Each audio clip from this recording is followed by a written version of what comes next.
Speaking of random people saying random things, we've gotten feedback from a lot of the members of the cult of Cornette on several people involved with on the periphery of our friends over at AEW on the roster there that have said some bizarre things or potentially thought-provoking things in some cases. Brian, you have audio that we're going to play of one of them at least.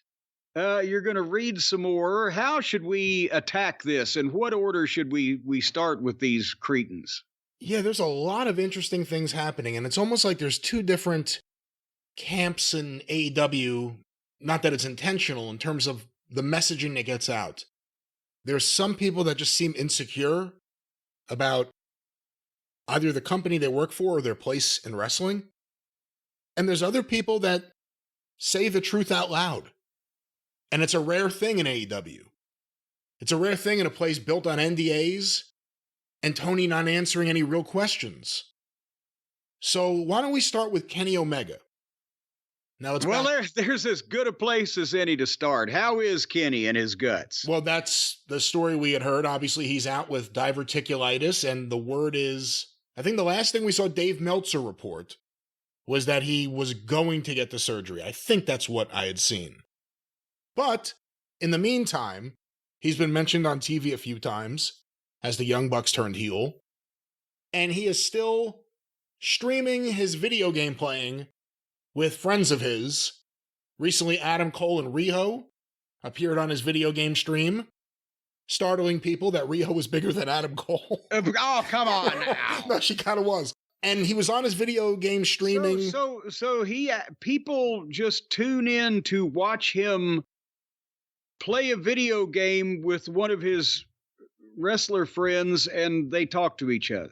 Well, the person he's with in the video we're about to play audio from does not appear to be a wrestler friend. I don't know who or it is. any kind of friend. It's a friend of some sort, and they're playing Street Fighter 6. And while they're playing, so you'll hear some... What happened to the first 5? Well, Street Fighter 2 is really the classic. That's the one that broke it out. But, and I hear a plane overhead again. There's the window's a plane open. Over Did you hear that? I could hear your plane. For the first time, I heard your background noise. For the first time, you know what it's like to have sat at Shea Stadium. But Kenny Omega's playing this game, so you'll hear some background noise. But here's Kenny Omega addressing various things. And this goes for a few minutes, so stop me. We'll break it up. We'll review this. Here's Kenny Omega talking about AEW. So, just because I represent a company or because I am an employee of one company over another, does that mean I love every storyline? Does that mean that I agree with every decision? No, of course not. I'm not the booker. I don't have power. I haven't had power for more than 4 years now in that company. And I know that's going to sound odd because, like, well, Kenny, you're an EVP.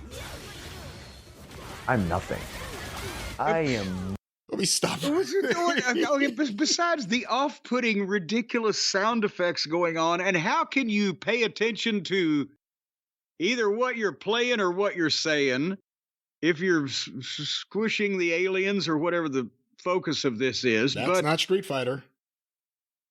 Have we now learned that they just made him an EVP in name only because he was part of the group of friends, but he has nothing to do with anything and hasn't?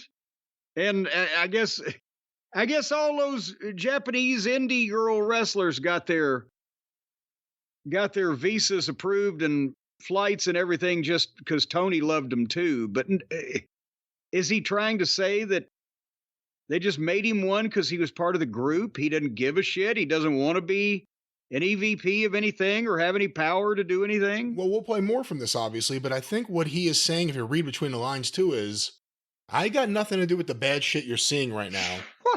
Tony Khan consolidated power in terms of booking years ago. I'm not booking the TV. I'm not going to rip it, but I'm not going to defend it. It's not my TV. That's what he's saying, I think. Well, let's see what else he says. Nothing. And I'll tell you why. It's because I'm a terrible EVP. I don't deserve to be an EVP. What? If people want to ask for my advice, I'll do my best to help them. If there's a flyer to put up backstage, I'm going to do my best to be that person. But if we go back, and I don't want to have to comment on it, but I'll do it just because, you know, it adds context to it. And it's the popular thing. Let's be honest. It's the thing to do right now is talk about CM Punk. And apparently he talks in a sing-song, breathy fashion when he's playing games as well as when he's doing TV promos. I could see him in another life being an effective HR person. I really can, but let's go back to HR himself. HR Puffin stuff himself. Kenny Omega. I thought my duty as an EVP during Brawl would be to enter the situation while there was chaos, de-escalate it, and create a peaceful environment for everyone. All right, let's stop it right there.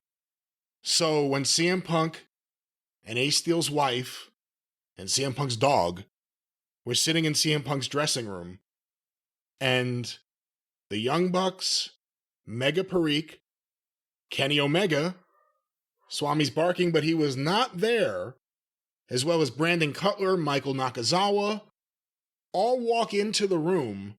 He's saying he saw his role as a way to de-escalate things. Now, he wasn't the first person walking in the room, obviously. And apparently that also says he knew there was going to be some escalation once that they got in there, and he's trying to go calm them down. Can someone shut Swami up? I wish he was here right now, Kenny, to help me out here with Swami. But it's interesting because they all walk down the hallway together. So what's that conversation coming down the hallway? If he's already feeling this, let's go back to this audio. I was able to create a peaceful environment for the most important person in that altercation, and that was Larry. And I swear to God, honestly, that was my biggest, and yeah, it sounds funny, but like, I look at animals and our pets as people, and as, you know, Dobby, of course, one of the most important people in my life. So to get little Larry out of there was the most important thing to me, and that was the success. Dogs are dogs. Dogs are not people. I love dogs too, but hey, come now on. don't shit on the first thing that fucking Kenny Olivier has ever said that I like him for. Well, here's the only problem with this. I just want to say this as I'm thinking of it. He's saying his only goal there was to save Larry and get Larry out of the way. Did he know Larry was in the room when he walked into the room? Whatever. When they were coming down the hallway and they're like, we're going to go in there, we're going to fucking let him have it. Was he going, what about the dog? No, I think he was probably, as he said earlier, he's hearing the here go the buckaroos. Here goes us. They're all pissed. He's gonna try to calm everything down. But once he gets in the room and he sees Punk on top of one of the buckaroos and the other one about to get clocked with a fucking chair, and there's poor Larry. He's Larry, come to me, baby. I see which way to go. Let's go back to Kenny Omega.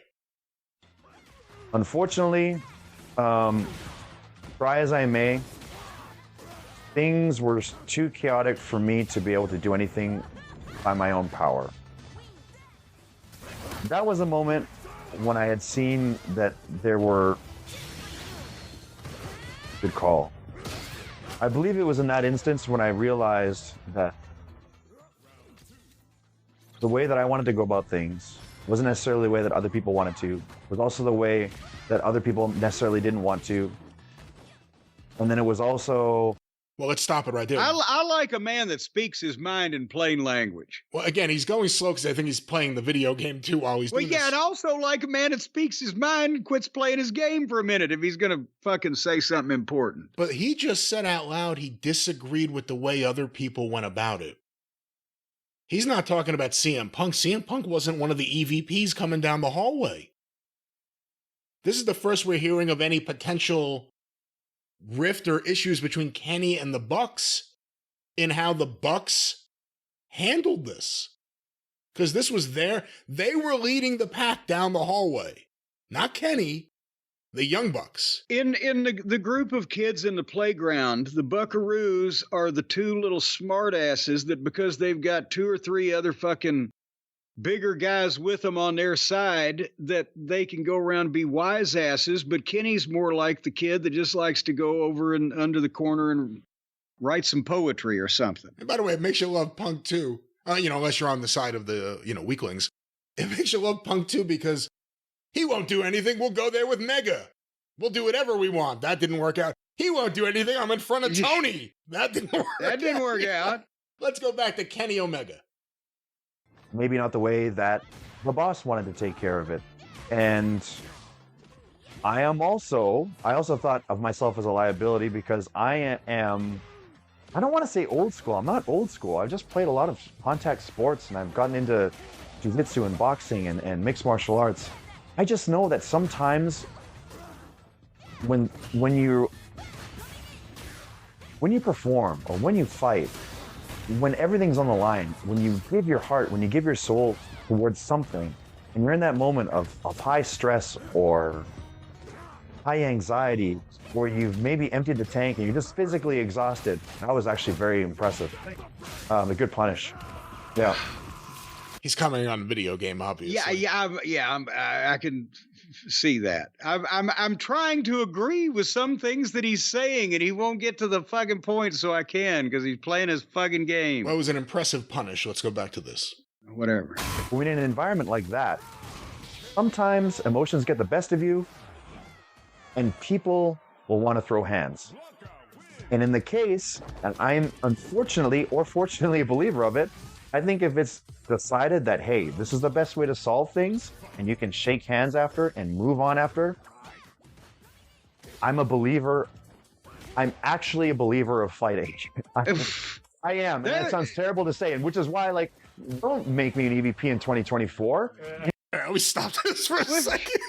What a turn from Kenny Omega here. Well, yes, and by the way, I don't think that's the reason why you probably shouldn't be an EVP, but we'll go back to that. In his own melodic and florid fashion, he actually makes the same point that Punk made in his straightforward, easily understood fashion. Shit happens in pro sports.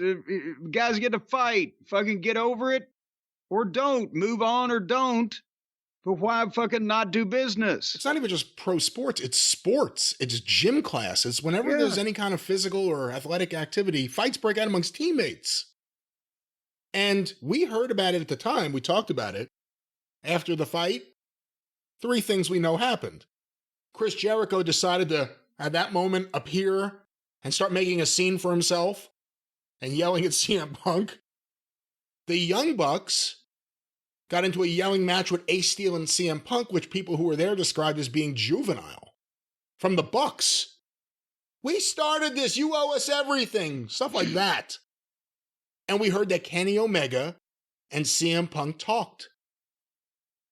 And this interview here goes a lot into the mindset you would think of Kenny Omega. Okay, the fight happened. Now let's talk. So it's interesting, based on what we had reported previously, to hear him talk about this now. Well, hold on here 1 second, because we had heard reported that when Punk tried to talk to Kenny, he got a notice back from whatever kind of communication, text, email, whatever, from one of the attorneys. Don't try to contact Kenny again. Right, and that was after the fact. That wasn't the night of, obviously. But it wasn't actually from Kenny. Do we know if Kenny said, okay, I'll talk to him, but they said, oh no, you can't talk to him? You can't do that stuff anymore. I just feel that sometimes that's how you have to settle things. Sometimes. And I don't mean you have to settle it and then it has to be shown on screen to everyone, or people have to brag online about who won, who lost. No, like, it's not for that purpose. It's for the purpose of just getting that stuff out that you need to get out. And I'm starting to like this guy. He's got a good head on his shoulders. Why doesn't he do the promos like this on TV? I mean, I'll admit there were a number of times, even now with me, where I thought that might have been the most appropriate answer. It never came to that. And we were able to talk things out, and we became better friends, and there was a level of respect at that point on between myself and these other parties. And maybe I'll share these stories later. It's but I always, it's crazy. As much as I believe in cooler heads prevailing, sitting down and talking, sometimes it was just like, hey, I can't even think straight until I start throwing some hay, you know, and or maybe that I need to be smacked around a little bit, whatever the case might be. Wait a minute. Hold on. I mean, he's talking about actually getting in a fight with another professional athlete, but he makes it sound almost comfortable. Like, hey, throw some hands or throw some hay or get smacked around. Maybe I have to get my ass kicked, whatever it may be, whatever works. He may be able to fight. He may have trained in martial arts, but that's the thing. He just can't make himself threatening in any way of a visual or showbiz nature. We heard he looked shell-shocked in the room, but let's go back to this. I think if it's a contained scenario and if it's not a situation where it's, you know, there's like pulling people's eyeballs out, you know, low blows, hair pulling or scratching, you know what I mean? If it's just like, hey, let's just hang and bang a little bit. Wait a minute. I thought hanging and banging was weightlifting. That's in Hogan speak, but yeah. He just disqualified every locker room fight that there's ever been, or hotel room fight, or parking lot fight amongst any of the boys if he disqualified all of those things. Didn't he? We need someone here. Who's an EVP? Kenny. Andrade just punched Sammy. What should we do? Tell them all to just go home. Well, no, in this case, I think Kenny is thinking that maybe a referee should be appointed to when the guys start fucking fighting in the locker room to let them know that there's no scratching and no hair pulling and no whatever, and then they'll break the holes and etc. In which case, they ought to probably show this on TV because these might be better than the matches. I'll tell you. Let's go back to Kenny Omega. There's a little bit more here. See it sometimes being conducive for a positive work environment. Again, this is exactly why I have no power, nor should I. So that's just how I feel, and I'm gonna leave it at that.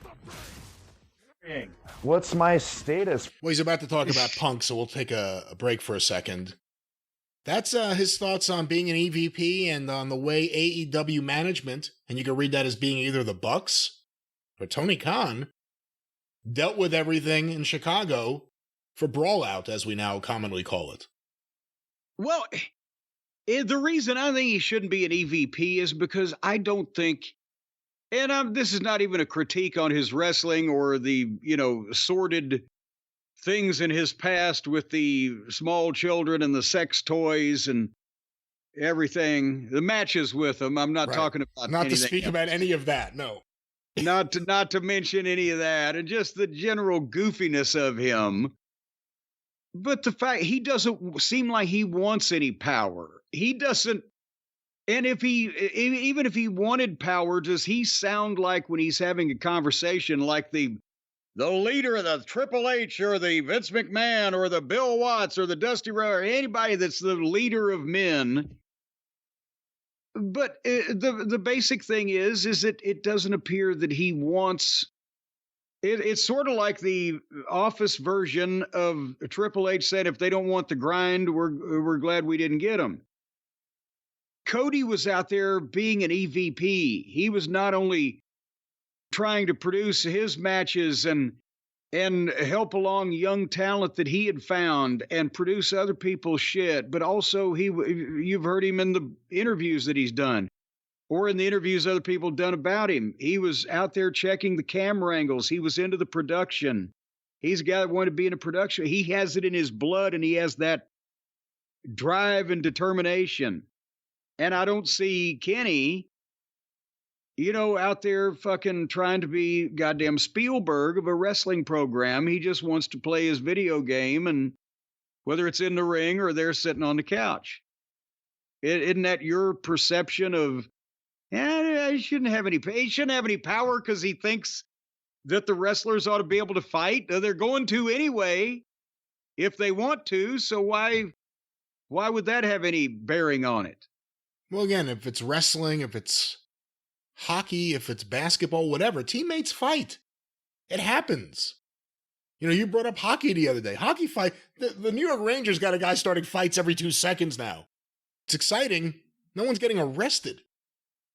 Well, and so also the problem is that his friends are the ones that knew how they'd come out in the fucking fight that they didn't want to have, that they finally had because they stormed in en masse, but they were the number 1 and number 2 in the room, so they got the brunt of it. But they couldn't. And again, I laugh at the AEW fans who said, well, Punk was 0 for 2 in the UFC, and he was in the UFC. Which one of Maddie and Nikki is going to be able to spar with somebody to fucking train somebody for the UFC, much less be in it, for fuck's sake, much less go through the whole thing? So it's not a fair comparison to say that CM Punk was an outstanding, legendary MMA fighter. It is also as equally as ridiculous to state that anybody would think that either one of those boys, or maybe both of them at the same time, would have a chance against Punk. It's different levels of shit, right? The different levels that the kids talk about these days. Right. And again, we saw from the Jack Perry video, obviously Jack Perry had no fear in just being a bit of a prick right to CM Punk's face, right in front of his boss. But let's go back to Kenny Omega. Here's Kenny Omega talking about CM Punk. It's with Punk right now. Did I ever have a chance to talk to him? See, it's a Punk right now. I don't know. It's just mutual respect. We reached out to each other. That's for teabagging me. Sorry. Yep. Okay, that was the guy in the room next to him yelling at the screen, not Kenny. Kenny's not teabagging him. Is that a gaming reference? I would assume. Now, You're again, not entirely positive. I love my video games. There are guys, like AEW's fans are different than the general wrestling fan. I play my video games, but there are people deep in it. I don't know about teabagging in video games. All right, continue. It's Rampage time. I don't think it. No, it's that's the thing. It's like, it's not like, hey, we're good now. We're never bad. Honestly, if it weren't for a complete other factor, we would have been able to have that talk on the night of Brawl out. There's no issue between him and I, as far as I know. I don't think there is at all. I don't want to seem standoffish or like secretive about what happened. Like, yes, there's legalities and all that stuff, but even if there wasn't, and I know this will sound weird because I've done a lot of comedy stuff in wrestling, but like, I'm actually not a huge fan of like pulling back the curtain on stuff that doesn't need to be out public. God. Come on, tell me this is not him turning babyface for you. Hold on. No.